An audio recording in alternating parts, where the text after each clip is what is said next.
Okay, let's see here. Hello, everybody.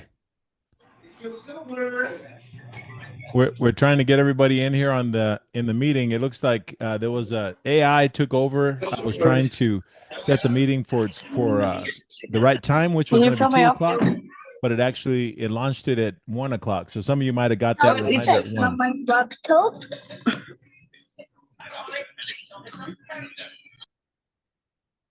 All right, let's give everybody a chance to log in.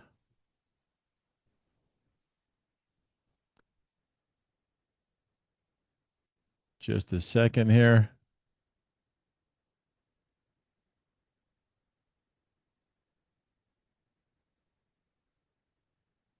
All right, I see Austin. I see Nadine.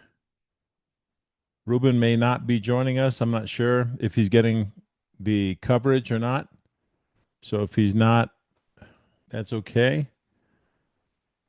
We're recording this meeting too, so you know. Yeah, we're recording it, so I can send it to him, Nadine. No problem at all. Rosanna was in here at 1 o'clock apparently, and so was Kira. But it looks like Kira's now joined here, so we got that going. Yeah, we accidentally. I was telling everybody, Kira, that AI took over my computer and it sent everybody a meeting invite at 1 o'clock instead of 2 o'clock. And so Rosana was sitting in the chat room at 1 o'clock and apparently, Alyssa was in there and I snapped and I changed it and tried to tweak it right away. But yeah, we'll give everybody a couple minutes to get in so we can get everybody going.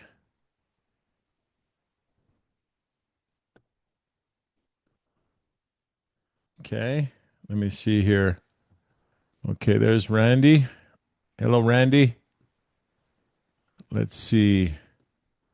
Um, Yeah, I was in the other one. I clicked Yeah, on the sorry wrong thing. about that, buddy. Yeah, no Yeah, worries. for whatever reason, whenever, last time we had a problem with the recording, AI got into my settings at Zoom and it actually stopped the record all meetings part. And so that's why the one meeting we had with Hugo didn't get recorded. So, yeah, it looks like this one is being recorded. So anybody who doesn't get on this call, we will get a recording for you. Okay, but let me go ahead and get started. I'm going to talk about a few things today. I want to make sure that not everybody's on the call now, but they'll be joining. I want to make sure that you don't make the mistakes that we made in the past. And so I want to talk about some mistakes that students are making that you don't want to make. And this way, you're not going to, we'll just save you a lot of heartache and trouble. Okay, so the first thing I want to talk about is when we buy houses, sometimes it's going to require a bit of rehab. And when it requires some rehab, we always have somebody go out and look at the house.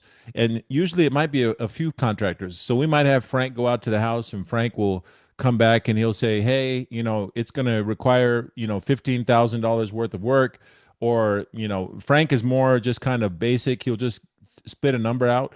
But sometimes we'll have Alex Craig's guys go out. That's from CB Properties, and usually it'll be Trevor from that team that will go out and he'll actually analyze the property and he'll give you a detailed breakdown of everything that's wrong with the property. Now, what not to do? Okay, this is Will is actually not on this call right now, but Will did exactly this, and so I'm going to use him as a scapegoat. And what happened was that Trevor went out and he gave a scope of work, and we were able to acquire a house for Will. We got this house on Foxcroft, and the house we purchased it for 85K. And so we got it 85K, big house. It's a 5 bedroom, 2 bathroom house.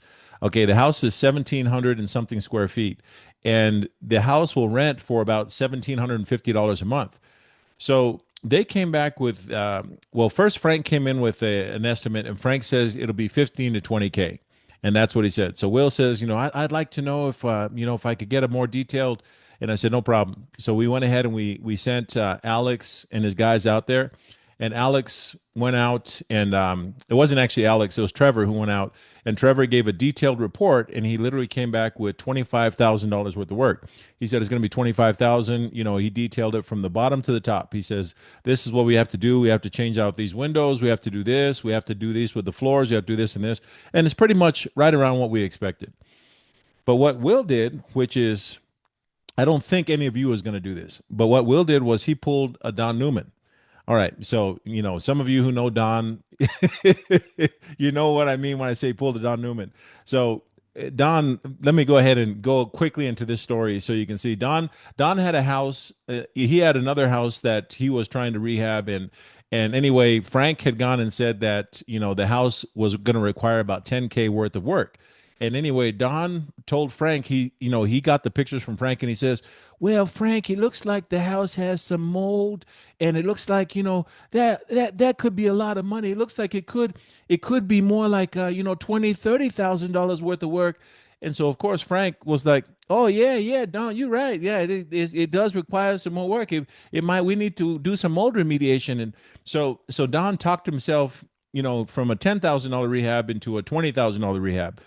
But of course, Frank didn't charge him 20,000. At the end of the day, I think Frank charged him a few extra thousand. It was like 15K. But I told Don, I said, why would you go and bring up things that Frank didn't bring up?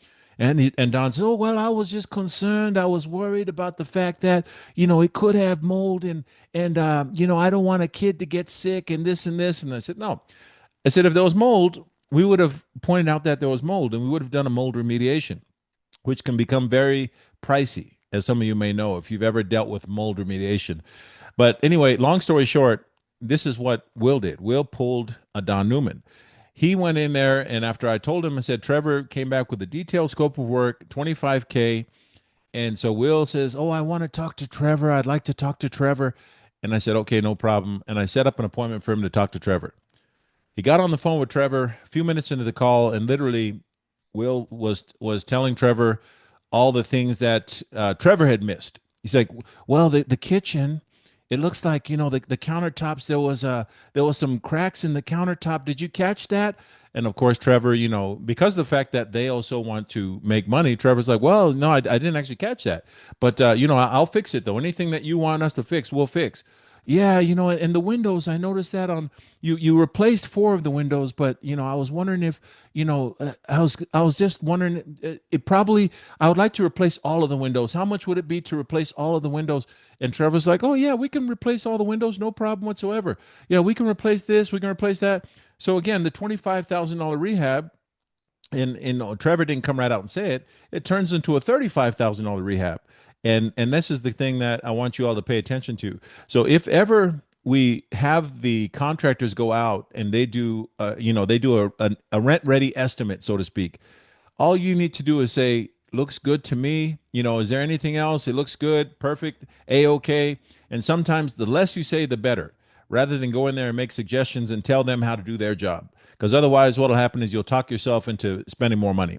So that's just a little story I wanted to make sure and start with, and let you all know, so that this way you don't make those mistakes. And another thing you want to do too, and this is one thing I want to point out, is that when it comes to making payments for rehabs that are out of town, like for instance in Tennessee, you never want to write a check out of your checking account and send them money. You don't ever want to do that. If possible, you always want to charge everything on a credit card. So you ask the contractor to send you a Stripe link. You say, "Listen, you're going to fix this and this and this. It's going to be $10,000. Okay, great. Why don't you send me a Stripe link so that I can pay with my credit card?" You'll have to pay a little bit of a percentage. Stripe will charge you 2% or whatever the percentage is, which is fine, and it's a lot more palatable to pallet that 2% fee than to pallet if the contractor takes your money and runs. And we've had this happen before with two contractors. We recently had a contractor who was, apparently going to do this and do this and this with our property. And long story short, they didn't do any of the work, and we had charged up to the tune of $50,000. And so luckily we did all of that on credit cards. And so we were able to get all of our money back. And so that's, just a lesson to be learned. I know, Rosanna, this is your first time investing in Memphis, and Nadine, this will be your first time as well. So I want you to just be very aware if there's any repairs that need to be done to a house, be leery of sending a contractor money in the form of a check, or leery of wiring money to a contractor. Always just say, listen, I'd like to actually pay on a Stripe link. I feel more comfortable paying with a credit card if you're okay with that, and have them send you a Stripe link and then you pay with a credit card. This way, if the work doesn't get done, you can always charge the money back. Okay? Very good. All right. So that being said, I just wanted to touch on that a little bit, and yeah, and also, yeah, Kira made a good point here in the chat as well. If you can, charge it on your Amex card. Okay, Amex really doesn't ask many questions. If you have a problem with some type of a contractor, or you have a problem with a charge with Amex, they're really good at just saying, hey, we're just going to go ahead and take this charge off. We don't have a problem. So that's why we love Amex, and Chase, not so much. Chase usually, they'll do it, but over a period of time, they might give you trouble. They might say, "Oh, you've had this charge has been for 90 days, so we can't do anything about it after 90 days. The time limit is up, or whatever." So you want to make sure, if you can, you always want to use an Amex card, and always do a Stripe link. So if you have any repairs to be done, have them do it that way, and this way you can make sure and ensure that the work has been done. Yeah, Okay. but what if the contractor says, no, I want cash or I want a check or Then we probably want to use a different contractor, because almost all the contractors will allow that. So even like with CB Properties, when you sign up with for one of their properties, what you can do is they call it an owner contribution, and you can actually use your credit card to go online and pay an owner contribution. And usually 10 times out of 10, we make contributions with our credit card. So I'll go on there with a credit card, and I'll make an owner contribution for $5,000 or for $3,000. Or if there's, a small problem, it might be $200 or what have you. And that's what you do. And that's usually, I mean, I know CB Properties, they accept credit cards. I know Frank is very perfectly okay with doing Stripe links, and I know that some of the other contractors in the past, they're fine with either doing PayPal or doing Stripe links. So if you have to pay something, always do it that way. Now here in town, it's okay. Sometimes you might go ahead and do it with a check, but I just don't recommend it. So and when you send a check in, it has to be mailed. It's going to take longer and all that stuff. So that's why I don't recommend, because once it's out of your bank account, you're done. You're pretty well screwed. There's nothing you can't go through and tell somebody, "Hey, I want my money back." It's like, well, it's too late. The contractor has the money. It's his word against yours. And 9 times out of 10, now you got to go to court. You got to spend thousands of dollars in legal fees to actually try to take the person to court. Where you could, if you just pay the credit card, you just charge it back and you're golden. You just get your money back. Okay. All right. Any questions about that, and about doing rehabs, and how to pay the rehabs? Well, nobody really has had rehabs. I think Kira is pretty much Kira. Well, Randy, you've done rehabs before, and I think I'll verify. But Randy, did you pay Frank with a Stripe link, or did you pay out of your checking account?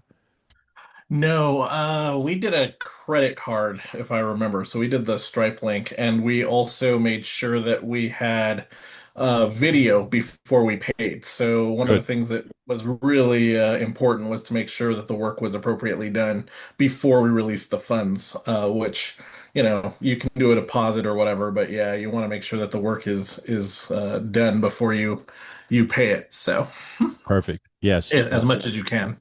100%.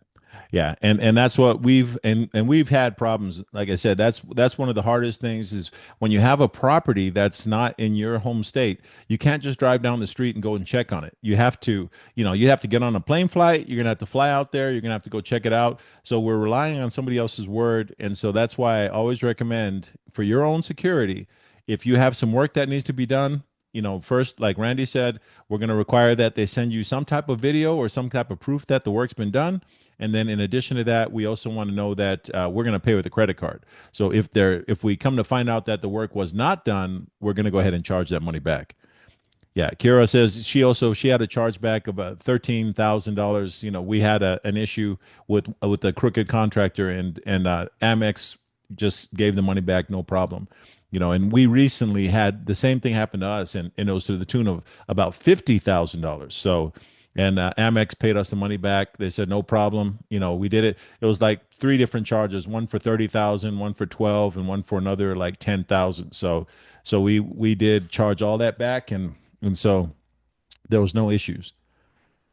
So just know that. Let's not make mistakes. We'll let other people make mistakes, and we can learn from those mistakes.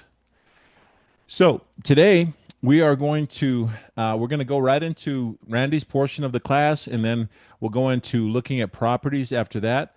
And then next week, well, not next week, I believe the following week. Randy, you're leaving town when? When are you out of town? The 27th? 27th. Okay, Randy's going to be gone one of the weeks. He's going on a cruise. So, where's the cruise, by the way, Randy? I didn't mute myself. So we're doing an Alaskan cruise. Alaska. Okay. We'll All be right. leaving on the 27th. We'll be back on the 8th. On the 8th. Yeah, Yeah. and Randy, you know that every time you go on a cruise, you know that be prepared, you're going to gain at least 10 pounds. Uh, I'm ready for it. I'm all about it. I budgeted for it. Yeah. So we're good. Yeah, yeah. Well, I tell you, the funny thing is that when I went to Bora Bora last year, we went to Bora Bora, and this is a side note because you can actually say this is how I rated my vacations. So Bora Bora, we spent 2 weeks in June, and I gained 8.5 pounds. I came back, lost the weight. 2 weeks later in July, we went to Greece. And in Greece, I gained 11.5 pounds.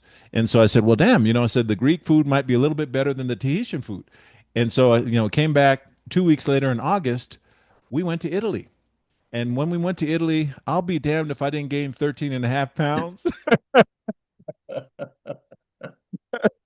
so so I say the trip to Italy was the best trip because the food was the best and I ate the most. And so yeah, so anyway, you're gonna gain weight on the cruise. It's no problem, Randy. Just be prepared for it. So Yeah, yeah. I'll pay the piper when I come back. Bada Do a bing. couple extra watches, get my yogurt and but yeah, I'm Yeah. going off the rails on my cruise. So Yeah. that's in the budget. That's what's happening.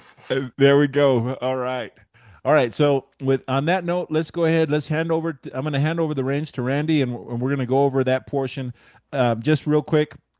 I want you all to remember when we're getting financially free, the key is going to be eliminating debt and creating more assets. If you have an income problem, you don't have an income problem, you have an asset problem. It means because income follows assets. The more assets you have, the more income you're going to have. And so we're always buying houses. Even when it looks slow, sometimes you all see us, we're doing deals for you and this and this. We're always, I mean, I'll show you before we get off this call, I'm going to show you a list of houses. I'm literally going to show you all the houses we have that we've done on Avalon, and I'll click on that portal so you can look and see all the different houses. So you can see that, when I talk about buying houses, we buy houses. We're not just, doing this just to say, oh, it's like you guys should do as I say, not as I do. Because if you have a goal and you're trying to get to where you're making an extra 10K a month, an extra 20K a month, an extra 30K a month, you have to be vigilant about creating assets. You have to buy more assets. The more assets you buy, the more income you're going to have. Okay. So we're going to go to the part of eliminating debt first. And then after Randy's finished with his portion, I'm going to get on about creating assets. Okay. Very Awesome. good. Thanks, Korbie. You're And welcome. yeah, to kind of use that as a jumping off point, like you said, if you are looking to make more money, you either want to make more assets or you want to pay down your debt, which essentially the other way of saying that is your money, uh, cash is king in some ways, but if you have a lot of cash in your bank account, then you are probably having it work against you rather than for you.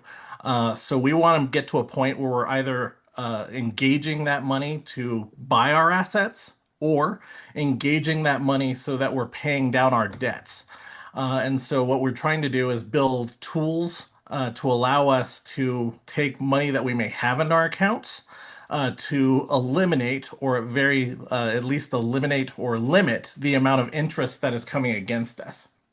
So I'm going to talk a little bit about my dad, actually, because this is kind of where it came from. He used to have a Newsenda account, a credit union. And in that account, you have your checking account, you have your savings account, and then he had a credit card. Well, my dad was always interested in having what he called an emergency fund. So in the savings account, there was always about ten to $15,000 in the savings account, just for emergency situations that might come on, death in the family, roofs come out, whatever the case may be. But he also had about $10,000 of credit card debt in the same bank. And it was always, I kept telling him, just take the money from your savings account and pay down your credit card. And it was just such a struggle because, from an older perspective, having cash is almost a comfort. Yeah, it's a comforting thing to be able to look at your account and see that you have X amount of cash in your savings or checking account. But what it's actually doing is costing you money to have that comfort. So I'm going to show you something here. I'm going to share my screen up, send the request to you, Korbie. Okay. Got you. You're good. All right, there we go. We're just going to do a real life. Oops. All right, here we go. So I pulled up Nucenda's savings account APY, basically the amount that they give you per year. It's 0.25% on your money over the year.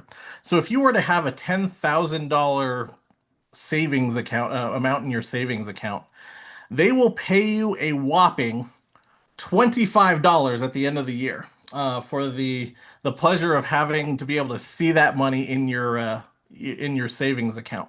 Now, if it's in your checking account, they won't even give you the $25. But if it's in the savings, because you're a valued member, they're going to pay you about $25. Uh, Over 5 years, and they have the calculation right here. You put $10,000 in, let's say you're not saving anything else. Over 5 years, you, you're going to make $125 on that money.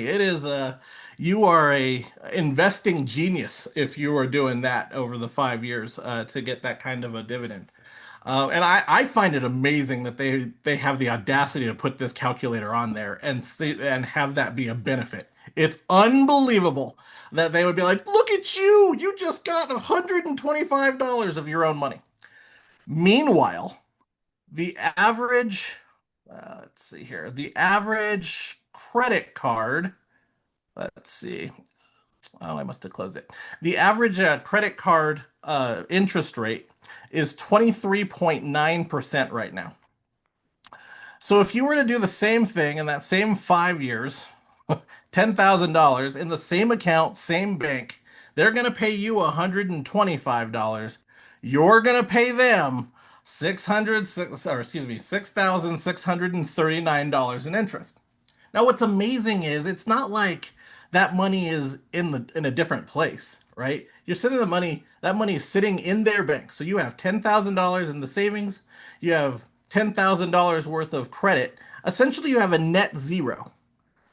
But from their perspective, because it's a zero and one, and you have it on a credit card versus your savings account, it's costing you 6,500 over that same 5 years, just for the benefit of having a checking account or a savings account in there. It's crazy. And so what we want to do is begin to re-engineer how we're using our money. We want to save enough money so that we can deploy that money into assets, i.e., houses or other things that are going to pay us on a monthly basis. But while we're building that money, we also need to be able to stave off the debt. Now, we've looked at how interest is calculated on homes. We're looking at how interest is calculated on these credit cards. Basically, you pay off yours, you've paid off yet another half of another credit card over that 5 year period. So, how can we go about doing that? Well, basically, we are again changing how and where we place that money over time. How do we do that? There we go. Nope. guess I'll move it. This, can you see the Zoom screen on the thing? I'm trying to move it up and I We see the display, Randy. I can see how most people use their money, and I can see the oh, yeah, we can so see the that. Zoom thing is literally in the middle and it's changed the way so I can't see the screen. Hold Oh no. please. Okay, I'm just gonna move it off to the side Okay. and here we go. All right. All right. So most people, when they receive their money, whatever income that may be from rental income, it may be from a job. You get your money uh, first in the 15th of the month, let's say. You place it in the bank, and let's say you make $5,000 a month. You get $2,500 in the first part of the month. You get $2,500 on the 15th. Whether it's biweekly, it's something like that. So you ultimately get about 5,000 through the course of the month, and then it dwindles down over time. You pay your house, your car, your utilities, food, and then it just kind of dwindles until your next paycheck.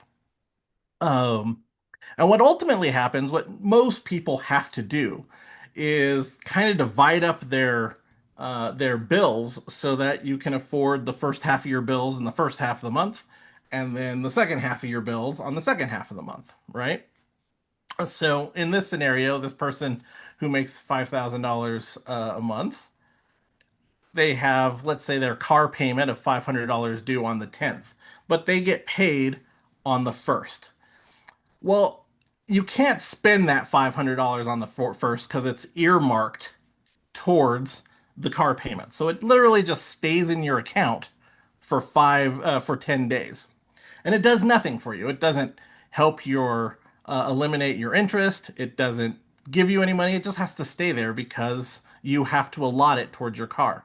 Also, you would probably, for the amount that you get paid on the 15th, if you had, let's say, $1,000 house payment, which is about half of what it is these days. But let's say you had $1,000 house payment, then your money again has to stay in from the 15th to the first of the next month, um, just in your account, doing absolutely nothing for you. So ultimately, during the course of the month, your checking account does nothing for you. You don't get paid interest. You don't even get the measly 0.25% for the savings account. But you know who does get the benefit from that? The bank. The bank, because you have these deposits in your bank account, gets to loan out that money at almost 8 times. So for that $500 that you have in your account for those 10 days, they can actually loan out $4,000 to other people at 23%. For the $1,000 that you're holding in for your home, they can loan that out at $8,000 for the time frame, and you get no benefit. So we want to begin to reverse that process here, and that's where lines of credit kind of come in. And I'm not gonna go too deep into the line of credit, but what we understand about a line of credit is, uh, hold on, sorry.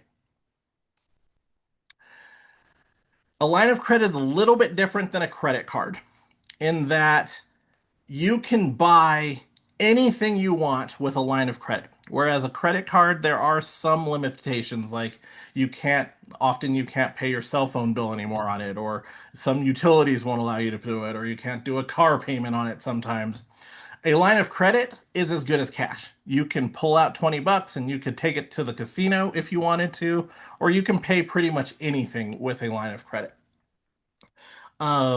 So you can take a loan whenever you need it. You could take out money on Monday and put it back on Thursday, which is amazing. So from that perspective, lines of credit are going to be crucial to allow us to have a tool that we can eliminate our daily interest on. Uh, let's see. And the way that would work is we would essentially replace our checking account with the line of credit. It allows us to focus on our cash flow. So right now we've been mostly focused on cash flow, which is the amount of money we have left over after we pay all of our bills. But with a line of credit, we can actually focus on increasing both our cash flow and our revenue because our revenue can now be utilized to stave off interest on a daily basis. So, and we can go down that road a little bit deeper in upcoming classes, but I want to encourage you guys. There's a lot of comfort in having cash in a checking or a savings account, but having these tools like credit cards and lines of credit give you a certain amount of flexibility that can begin to stave off interest on, well, thousands and then tens of thousands of dollars. We've already looked at how houses work, so I'm not going to go through that too much. But this is more of an introduction as to how you can utilize lines of credit.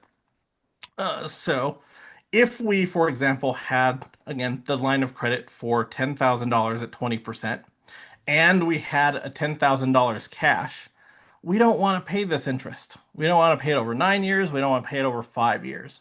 It would make more sense to take that $10,000 and pay off the line of credit and then pay yourself back.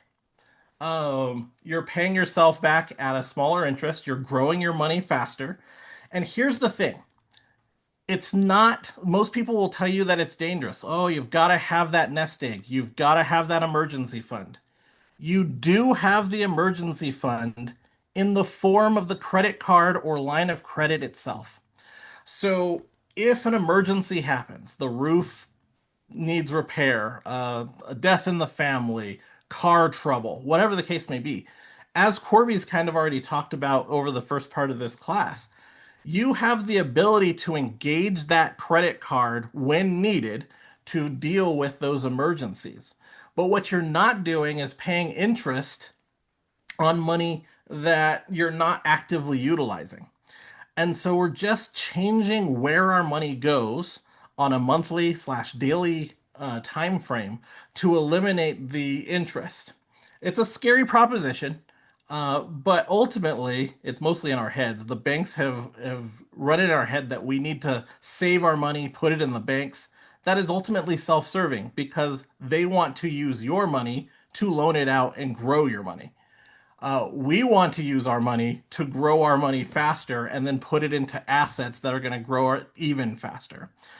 So as we look further in, we'll go deeper into it, but this is an introduction into how we begin to use lines of credit, credit cards to stave off interest on a significant level on a monthly and daily basis. I think I'm going to stop there, Korbie, so it gives you time to really go down that. But I do want to ask if anybody has questions about what we talked about today. Okay. And one thing too, Nadine is on this call, and I want to make sure that she understands this because Nadine recently got a home equity line of credit and Oh, she had some money that was placed into her account. And I told her, I said, look, put the money back into the HELOC and then you won't get charged the money on it because ultimately, that's something which you have to understand. As long as the money's out and it's sitting in your bank account and it's not sitting in the HELOC, you're going to get charged. You'll have a payment for whatever the interest is that builds up on a daily basis. But if you have the money back in the HELOC, then you're not going to get charged any money on interest because now you don't have any money pulled out. So can you correct. can you explain that to Nadine a little bit about Yes. how that works? And let's use a credit card. I think the term line of credit really kind of is a scary thing. So let's just use a credit card as the example. If I have a $5,000 credit card and I have that credit card maxed out, meaning I owe the full $5,000 on it, then I'm paying the 20%, the 23%, whatever that interest rate is on a daily basis while I have that balance out for us. So just a second. Let me stop you just a second. So this way we can make sure they understand on a daily basis. So if you actually do the math and you say you take the $5,000 and you multiply that times the interest rate, like the 23%, and you divide it by 365 days, that's how much money they're going to be paying back per day. And That's and right. explain to them that, as they make payments and the $5,000 gets lower, then the interest rate or the interest rate is going to stay the same, but the amount that they'll owe is going to be less and less. Right. So let's just take a 20% on the 5,000. What you would do is you take 20% divided by 365 days. You're paying 0.05% or 5.47%. Hold on. I think I did that wrong. Sorry. 20% divided by 365. 0.054% per day on your money. And And so that what happens. is that per day? If you multiply the 5,000 times that per day, how much money are they Yes. paying back a day? Do that times. Uh,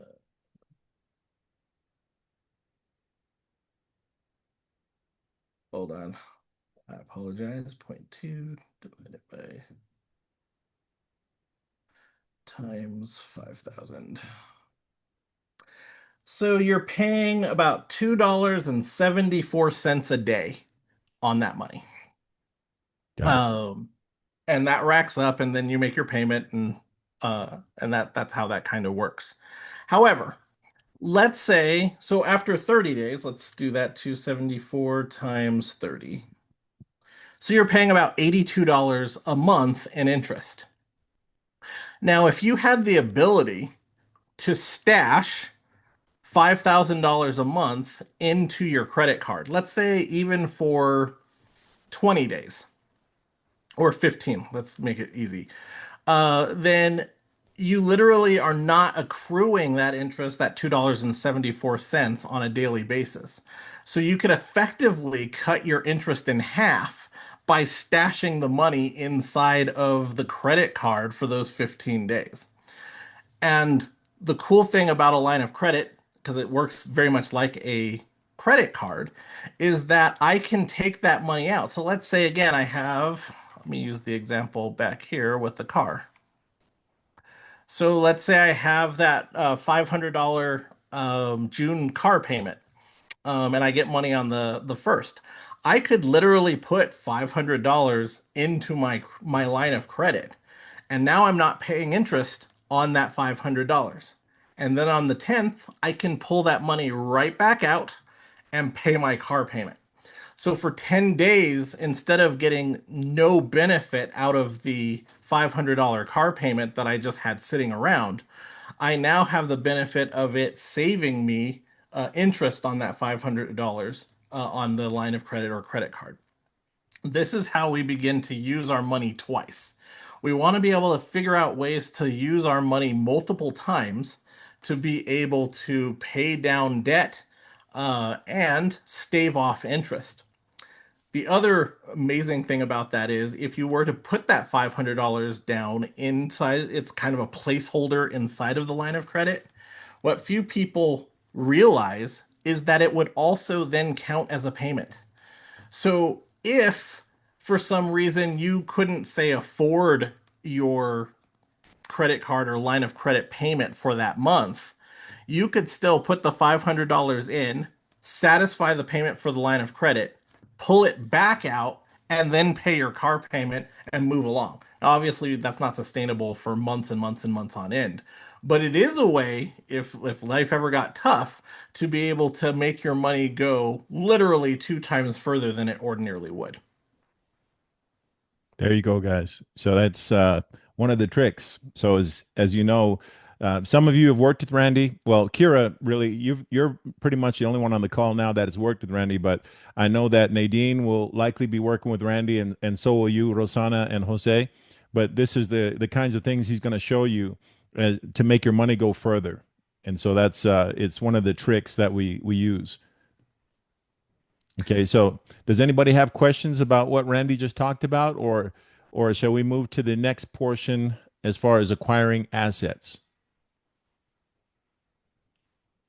Going once, going twice. All right. Okay, so then Randy, I'm going to go ahead and go into my portion of Okay. acquiring assets, and I'm going to go ahead and share my screen so this way I can show you guys that we actually practice what we preach. So I'm going to share my screen. Let me see here. Um, where am I at? Oh, Randy, I think maybe, am I still on your screen? I stopped sharing. Okay, you stop sharing. Okay, just a second here. Let me clear mine out real quick. Okay, let's go to share. Okay, so now I'm going to show you guys. Can everybody see my screen right here? Can everybody see this? This is the Avalon Capital. This is the portal for Avalon Capital, and it shows loans that are actually in progress. And so what I'm going to show you is I'm going to show you on mine on my screen my loans. Okay, so we have my loans here. I'm going to, and what it does is it shows a loan that's in progress. This is the a loan that's in progress. Okay, so there's a house that we're trying to purchase right now on 1735 Perkins Road, Shelby County, and it shows the price, the estimated loan amount, and all that stuff. But there's another one that we're getting on 1736 Perkins. This is in 38117. But what I want you to see is I want to show you the paid off loans portion. So I'm going to go to this, and you can see all the loans which we've actually got, and and when it says paid off, it means that these loans are all loans that we've refinanced. Okay, so as I go down the screen, you'll see that you can see, starting from back here, you can see 1, 2, 3, 4, 5, 6, 7, 8, 9, 10, 11, 12, 13, 14, 15, 16, 17, 18, 19, 20, 21, 22, 23, 24, 25, 26. 26 houses, okay, we've purchased. So you can see this is back since 2023. And of course, you can see the dates, you can see on there, I'm very transparent. February 7th, 2023. But we've been buying houses, and this is what I talk about when I say acquiring assets. It's not just something which we preach about. The reason why it's so important that you acquire more assets is that the more houses you buy, the more cash flow you're going to get. And so when you start wanting to make X amount of dollars per month, for us, we have goals. We may say, okay, well, we want to make $100,000 a month. All right, in order to do $100,000 a month, you just reverse engineer it and you say, okay, how much money do I have to make for rent each month? And you can figure, okay, I need to have a total of 73 houses, whatever the case is. And when you start, seeing how much you have to do, then you can actually see where the goal is. You can say, okay, how many houses do you need to purchase? And then you can go from there.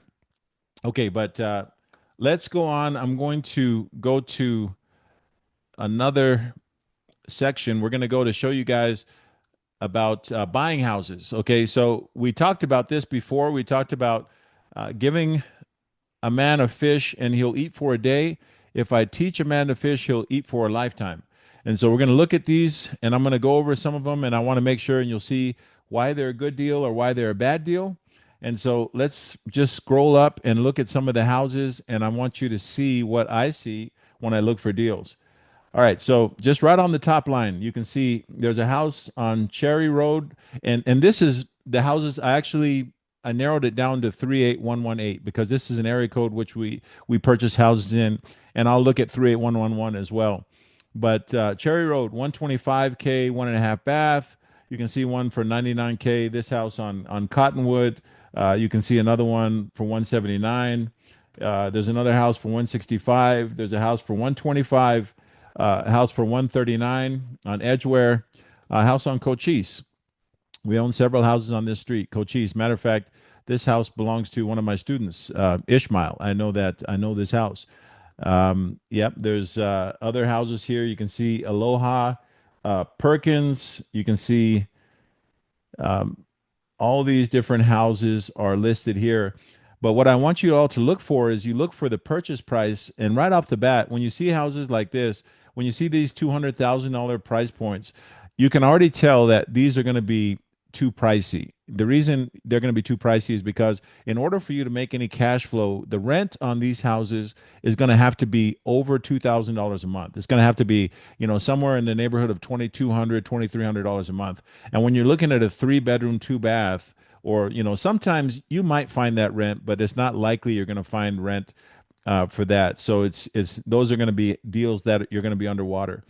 So let's go to one of the houses. I'm going to actually double back and we're going to look at a house and we're going to see what we can find. Here's one on Prescott for $20,000. Somebody might look at this house and think, "Oh, wow, $20,000 for this house."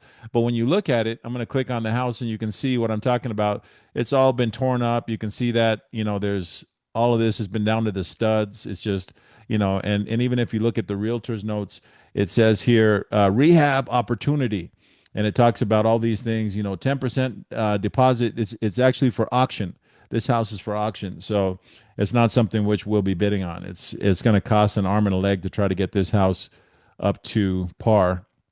So we don't want to do these big extensive rehabs.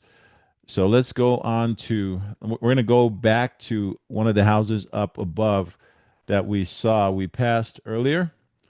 And I want to analyze the house so you can see how we analyze the deals. So let's look at this house on Cherry Road, okay? Let's click on this and we'll see what this deal has to offer. So 125K, okay? And you notice that it's a beautiful 3-bedroom, 1.5 bath, fresh paint. They've done some work on it. You can see, let's look first and find out how much it's going to rent for. So when you're looking on Redfin, there's a couple of places you want to look. So as you scroll down, you're going to scroll down the page and you're going to see the first thing you want to come across is you're going to come across the public facts. You want to see how big is the house. So public facts, it shows how big the house is, 1,393 finished square feet. Okay, what does that tell you? 1,393 finished square feet. What that tells you is that the rent is likely going to be about $1 per square foot. So the rent is going to be somewhere in the 1,300 to 1,500 range. So let's look down a little bit more. We're going to scroll down. Okay, so when you see the estimate, when it comes to the Redfin estimate for 3128 Cherry Road, you look at the rental earnings, and this is actually, I was wrong. The rental earnings, it actually estimates the rent at $1,246 a month. So I thought it's a bigger house. It's 1,343 square feet, but the rent is only about $1,250 a month. All right, so when you see that the rent is $1,250 a month, a couple of things you can do. You can look and see what they'll have is they'll have down here, they'll have comparables. And so this is how you can tell if the deal's a good deal. Here's how to figure out the ARV. When they have comparables, all these houses that are right here that they've listed here at the bottom are all houses which are comparable homes or nearby similar homes. You can see all these houses and you're able to see how far the distance that the houses are. And you're going to be able to take and add up, the let's say there was 5 houses. You're able to take those 5 houses, calculate how much all of them is, or how much they all cost, and you divide them by 5, and you'll be able to come up with the actual ARV. But let me show you here why this isn't a good deal. The rent is $1,250 a month. The price they're asking is $125,000. So let's do some quick math. Okay, I've shown you all how to do this, how to figure out your cash on cash. If we do $1,250. Multiply that times 12, it equals $15,000 a month, okay, or $15,000 a year for yearly rental income. Okay, and if you divide that by 125,000, you're going to get 12%. Some people might say this was a good deal. They might say, "Hey, that's a great deal. 12%. I want to get 12% on my money." But I would actually pass on it unless we can get this house for probably about 115,000 or 110,000. I wouldn't do this deal. So this way you can kind of see what I see, and when you're looking at deals and you're looking on your own, you can see what I'm looking for. All right, so let's go to another house. Okay, so let's go to this other one. This one is only 99,000. Okay, so you can see this one is less expensive. Looks a little more rough. You can see in here, you can see some of the screenshots here. You can see that, yeah, the furniture, oh, it's kind of torn up. The tenants left it in a relatively bad place. So it would take a bit of work, to go through and pull out all the trash and get this thing rent ready. But almost looks like a hoarder was living here, had all this stuff in here. But let's look and see if we can analyze this deal. All right, 99,900 is what they're asking for it. Okay, realtor's notes. Great investment opportunity in 38118. 3-bedroom, 1-bathroom house, price to sell. Ready for your updates. Joshua Moss is a realtor. I know Joshua. But let's go on and see what you should be looking for. So first thing we want to look at is just like I said, as you scroll down Redfin, you're going to see the public facts. We're going to click on the public facts and we're going to see the finished square footage is 1,436 square feet, which is actually, it's a big house. So that tells me that the rent is going to be somewhere in the $1,400 a month range. Typically, that's what it tells me. But let's take a look. Let's go down and see if I'm wrong. As we go down a little further, we go to the Redfin estimates here again. Rental earnings is only 1,227 a month. So that area is only bringing about $1,225 a month. So even though it's a bigger house, it's only bringing $1,225 a month for rent. So that gives us an idea. Now, this already I can tell you is a better deal than the last one we looked at. But what we're also going to look at is we also want to look and see what it sold for. So you can look at the public records and you can see in August of 99, this house sold for $42,039. They've listed it for 99,000. So there's a little room here. So if you're a real astute investor, so to speak, you can see that they only paid 42,000 for the house in 1999 and they're looking to get 99,000. So the spread is what they're going to make. Of course, they're going to have to pay commissions and everything. But what we would probably do is we'd come in and we'd probably offer somewhere in the neighborhood of 85,000. We're going to double what they paid for it. They paid 42,039 and said we're going to pay you $85,000 for this house. But let's just say they wouldn't budge on the price and let's say that they would only do it for 99,000. Now we just looked at the rent, okay? The rent was $1,225 a month. We're going to do the math. Okay, let's figure out our cash on cash. So let's do 1,225 times 12. That gives us $14,700 yearly income. And then we're going to divide it by 99,000. And wow, 14.8% cash on cash. So this is a pretty good deal. So now, again, we would always have somebody come in and look at it first. So I'd have Frank come look at the house, see how much he thinks it's going to cost to get it rent ready. But this would be a good deal. This would be a deal we would actually look at purchasing. With a little bit of lipstick on this thing, it wouldn't be a half bad house. Put a little lipstick on there, put a little nice little paint job, clean up the wood, put a little varathane on the wood. This would, it wouldn't look half bad. Even that, it reminds me a little bit of the New Mexico flair. Look at some of those, they just don't have vigas. They got some nice wood tones to it. But anyway, so this is probably a house that at some point I might send to one of you because if we already got a house this month, we might say, hey, Kira, you want to buy this house, or Rosana, you want to try to buy this house?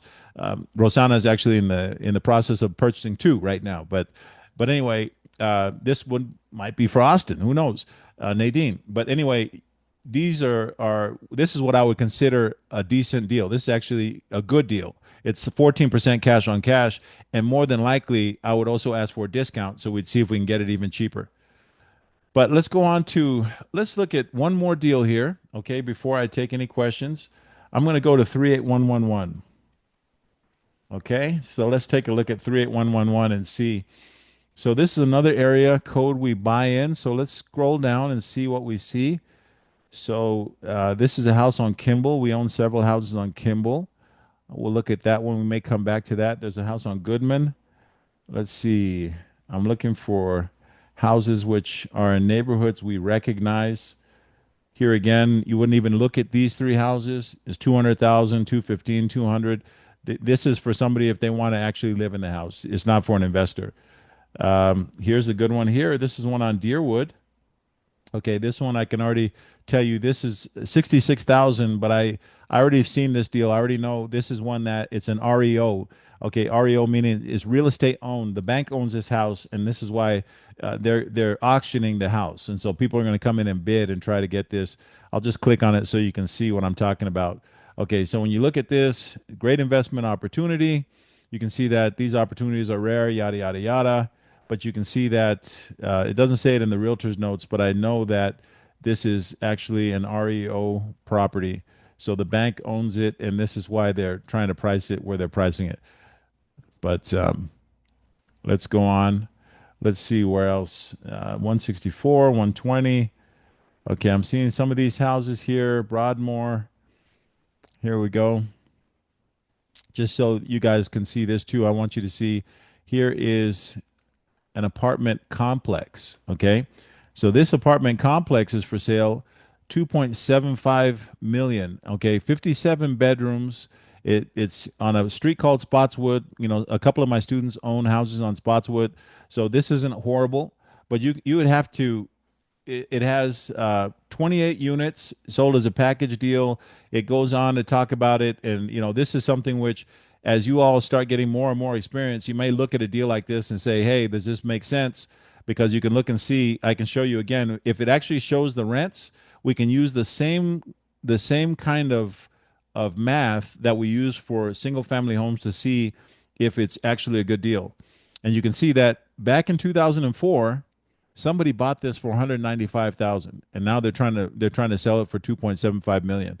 So obviously there's a lot of room in that deal. You know, you're not going to go in and say, "Oh, I'll buy it for 2.75."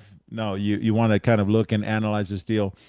But anyway, let's go back to the house which we were looking at, which is on Kimball. Let's go to this house. All right, Kimball. This house is 3776 Kimball. You can see the house has been renovated. If you look and see, it has nice wood floors. You can see that it looks like it's nice and clean. Kitchen, they've obviously painted the cabinets or put new cabinets. The walls, everything looks good on this house except for this area here. I'm not sure what they did there.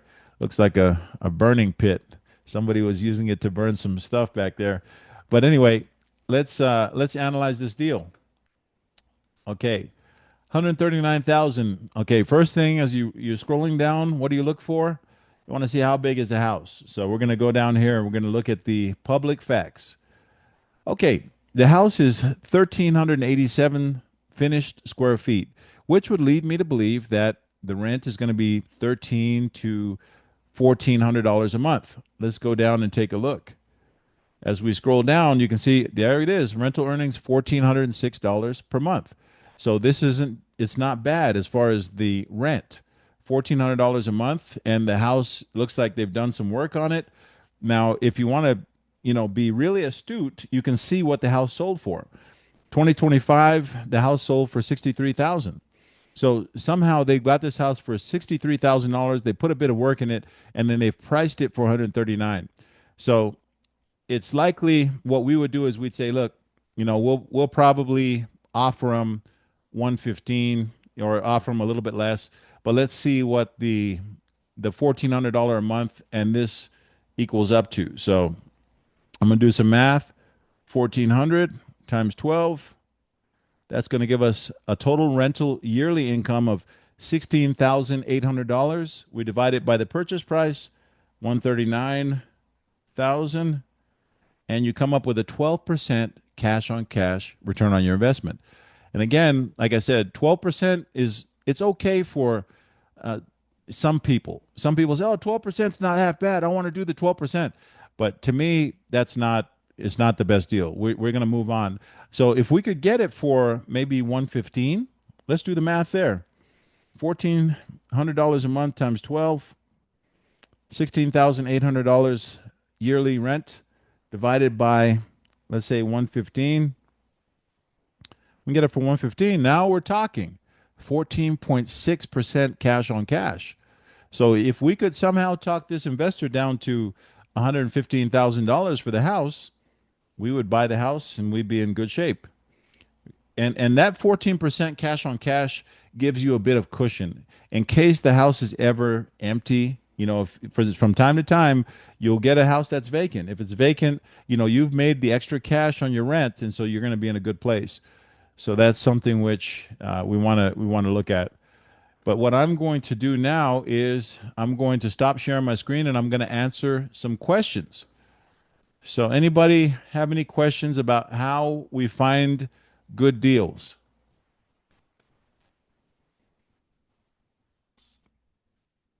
No questions?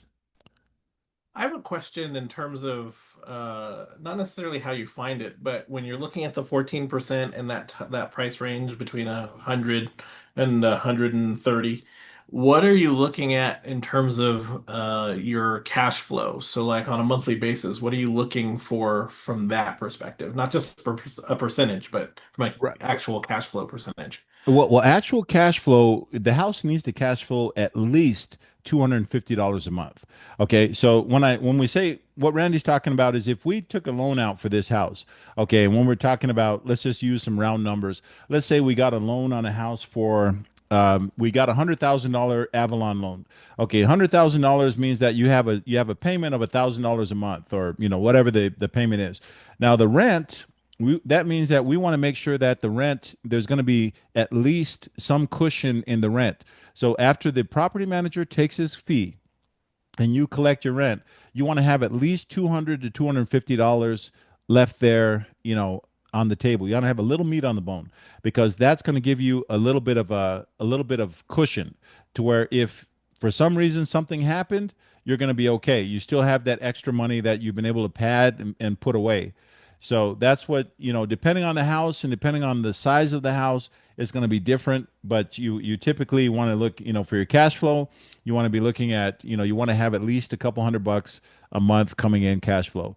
And the goal is ideally to have all of that money coming in. So as we pay off these things super quick, you can really have, a number of these houses free and clear, and you're going to be good to go. So, yeah, so at least if you can, and this is something I talked to Austin about, is if you can have at least one house free and clear, that gives you a nice cushion, because you're going to have all that cash coming in. And this way, if you have other houses on a loan and you're making just a small amount of cash flow, if something was to happen or some kind of issue with one of the houses, you can ultimately, you can recover from it. You're going to be in a good place. I have a question that kind of came up this week. It's kind of on the commercial property side, the building that we own. Yeah. We're refinancing it to, put more into like these other properties and stuff. But as a part of the refinance, they're wanting a personal guarantee. What do we think about that? I know there's some sketchy stuff sometimes, or like horror stories about personal guarantees when you're doing it with like a business. Right. Um, Right. I Now, just now, had when seen a you podcast that was talking about it. when you say personal guarantee, what are they wanting as far as the personal guarantee? Are they wanting to put something up for collateral? No, no. So that's what's weird about it. I need to look into it more, but there's no mention of collateral. So I Huh. would have imagined that the building itself is the collateral, just like the houses would typically be on all the loans. But it Right. was just weird that they had to say that. I don't know. Yeah. I thought Yeah. that was That does sound a bit sketchy. Yeah, I would just make sure and clarify with them and say, what exactly do you mean by a personal guarantee? Because your credit's on the line and you also have the asset on the line. That's your personal guarantee. So if something happened where you defaulted on the loan, essentially it would hit your credit and it would also hit the asset. So that there's your guarantee. So I'm not sure exactly the language and what they're trying to say or what they're asking for exactly. okay. I was just wondering because I was listening to this podcast talking about horror stories with personal guarantees, or like the tenant or the city would come after more eventually if something were to happen. But I never really heard that before. Maybe Yeah. that was just I a think they horror may story. they may be talking about not just having your company guarantee the loan, but you personally. Is that That's what what?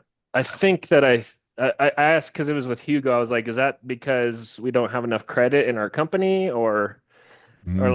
like business credit, I guess. So Yeah, that maybe that that. could be. It might mean that what they're saying with the personal guarantee, it means that now instead of just using your EIN and running through your company, they also want to run through your personal, meaning that they want your social security number. And so they want that to be on your personal side. So if something does happen, it'll hit your credit. That's what they're saying. And I found that that's probably typical with our business is only 3 years old, so I'd imagine that's why they would need us to co-sign it essentially versus just the business. Right. And some lenders, it depends. Some lenders are different than others. Most lenders that I know, they usually are good with the asset. As long as you have the asset and you're signing over and you're saying, hey, look, this is, the debt service ratio of a loan. When they do a DSCR loan or they do something with a debt service ratio, they're doing it based on the item. They're doing it based on the fact that, hey, the rent is going to cover the mortgage service, so there's no issues.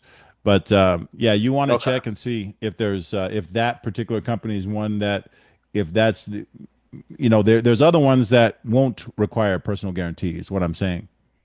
Gotcha. Yeah, I figured as much. I was just wondering, why would they say that in this particular instance? So I just, Yeah. if you guys had heard of any other things that had come up, I've never really heard of anything. I mean, it's kind of normal when you're buying stuff yourself, right? Like Hmm. investments, but it was just interesting that they put that in there when we're buying it. It's already owned by our company. Right. So Yeah. Yeah. That is interesting lingo that they use. But yeah, yeah, we'll talk. Check with Hugo, verify. Say, is this something which I would actually ask him and say, is this common? Is this something that they're actually, because I haven't heard of that either. I don't know about a personal guarantee, or the way I know about a personal guarantee is just that they'll make you sign on your personal side. They'll say, look, we're not satisfied with the LLC side of it. We do want your personal information. We do want your social security number and everything attached to this loan. But that's what I've known in the past. and I think that's probably exactly what it is. I was just wondering if you guys had heard of anything else besides that. Yeah, So, yeah, I think that's what they're looking for. all right. Okay. All right, guys. Any other questions before we all go off and have some lunch? I think it's called lancha, lancha in Spanish, right? Rosana's the Spanish teacher here, so Rosana said lancha, Lunch. comida, No, comida, it's lonche. lanche, lanche. You were Lunch. almost close. Lunch. Yeah, Yeah. hey, you know what? I when I'm speaking to the contractors, I just know the slang. I say "a la moris." I know that kind of stuff. The bad words, you mean? Yeah, all the cuss words. Yeah. Yeah, that's it. We know the Spanish slang. We go to the job sites. We're talking slang to the contractors out there. But yeah. So, all right, guys. So, any other questions? Just I want to make sure now that we have a smaller call, it's nice because Rosana, I know, is in the process of purchasing two houses. She's purchasing a house on Sharp, and she's also purchasing a house on Marycrest. So two really good houses. And the nice thing about her purchase is that she's got these houses which already have it's turnkey. She actually has a tenant in those houses. Okay, Austin is already purchasing a house. He's purchased a house on Sharp, not Sharp. It's Sailors. You're purchasing a house on Sailors. It's a nice small house, really, a good looking house. This is a house that Frank is managing, and Frank should have a tenant for that house any day now. And he actually is in the process of getting another house, which is on Comet Cove, and that house is one that we're likely going to have. More than likely, we'll have Crestcore or not Crestcore. We'll have CB Properties manage that house, Austin. I'll have them. They're going to go out. Brad and them. We're supposed to go look at that house this week. So, and then Nadine just recently got her home equity line of credit. So we're going to find you a good house too. But that's what we want to make sure is that you're all taking action. You saw that, I'm not just preaching. Those are the houses that we've actually purchased. So I want you all to know that as you keep on buying assets, income is no longer going to be a problem. And that'll be good. So anything else, guys? Any other questions? Anybody? Rosanna, Kira made a funny comment that you look a lot like Jose. That's it. Okay. All right, guys. If nobody else has any questions, I'm going to go ahead and end the call today. And I'm going to go ahead just to let you know this one is recorded. So I'm going to upload it onto the YouTube page, and then I'll put it as unmarked. And if you want to get a copy of this recording, I'll send one to Ruben, Nadine, and I'll make sure I can send it to you. Okay. All right, All guys. righty. Thank Thank you so you. much, Have Korbie. a nice Have a good weekend, weekend. everybody. Thank Okay. you. All right. Adios. You all Bye-bye. have a good weekend. Bye. Adios.